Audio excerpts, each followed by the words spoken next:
The sell order was executed at precisely 9:43 a.m. in Beijing, marking a pivotal moment. $18.9 billion in U.S. Treasuries were liquidated, and all of this happened quietly, without any public announcements or fanfare. Within minutes, a Bloomberg terminal in Washington, D.C. flagged the significant move. By noon, China's total holdings of U.S. debt had dropped below $765 billion, the lowest level in 14 years.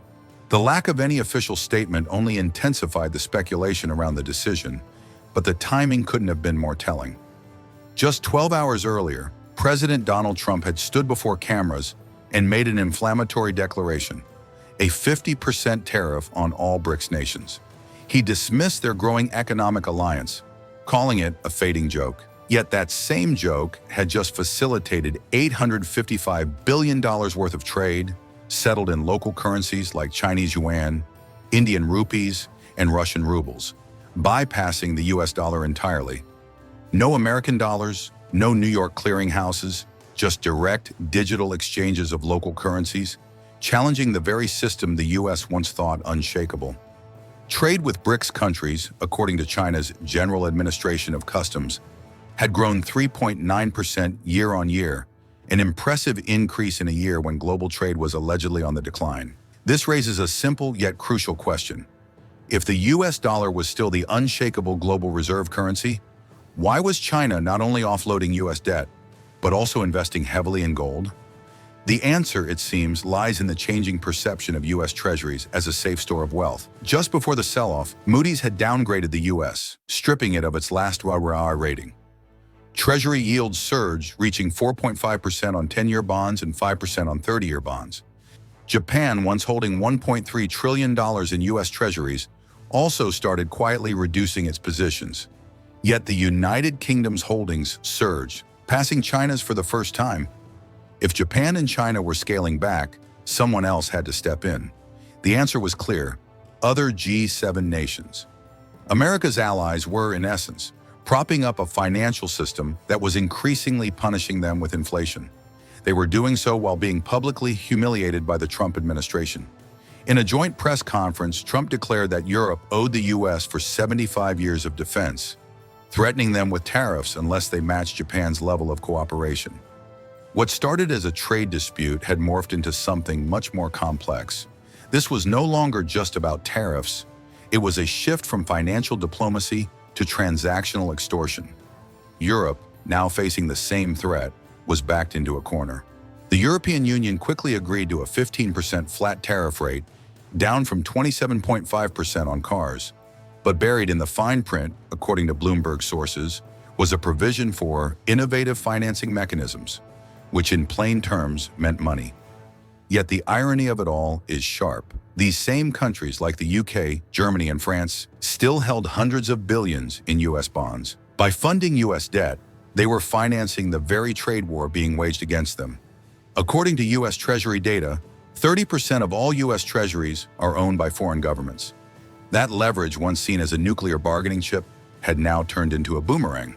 Mass selling would trigger a global panic, but holding US debt exposed these nations to a falling dollar and rising yields. A lose-lose scenario that only China seemed to be opting out of. Let's pause and take stock of the situation. For years, America's strength was rooted in its balance sheet: global trust, safe assets, and the dominance of the dollar. But now its allies were funding its debt, its adversaries were buying gold, and its president had turned trade into a pay-to-play scheme.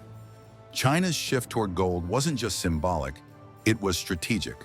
The People's Bank of China had been buying gold for 18 consecutive months, according to the World Gold Council. At the same time, Chinese mining companies were expanding internationally, with one notable acquisition being a Kazakh gold mine expected to produce 5 tons annually. IPO filings in Hong Kong were surging as Chinese gold companies sought to raise $2 billion in new capital. This wasn't just diversification, it was a strategic replacement of the US dollar-based financial system. As China offloaded US debt, it wasn't retreating from the global economy, it was reorganizing it. The latest SEO summit in Shenzhen unveiled a proposal for a digital trade platform among Eurasian economies, with no dollar involvement. If successful, this system could challenge SWIFT, not with blockchain hype, but with state-backed infrastructure. Meanwhile, Washington's approach was becoming more coercive. According to Commerce Secretary Howard Lutnick, the goal was to extract Japan-style investment pledges from countries like Korea, Canada, and the EU.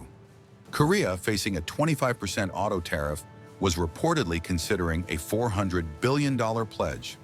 European negotiators privately admitted to Bloomberg that Trump's team had threatened a 30% tariff unless substantial equity participation was offered in U.S. infrastructure projects. Scott Bessent, now Treasury Secretary, defended the model, claiming that the U.S. couldn't afford to borrow at 5%. So if allies wanted better rates, they'd have to help finance U.S. infrastructure. And here's the second irony. The U.S. had once criticized China's Belt and Road Initiative as debt trap diplomacy.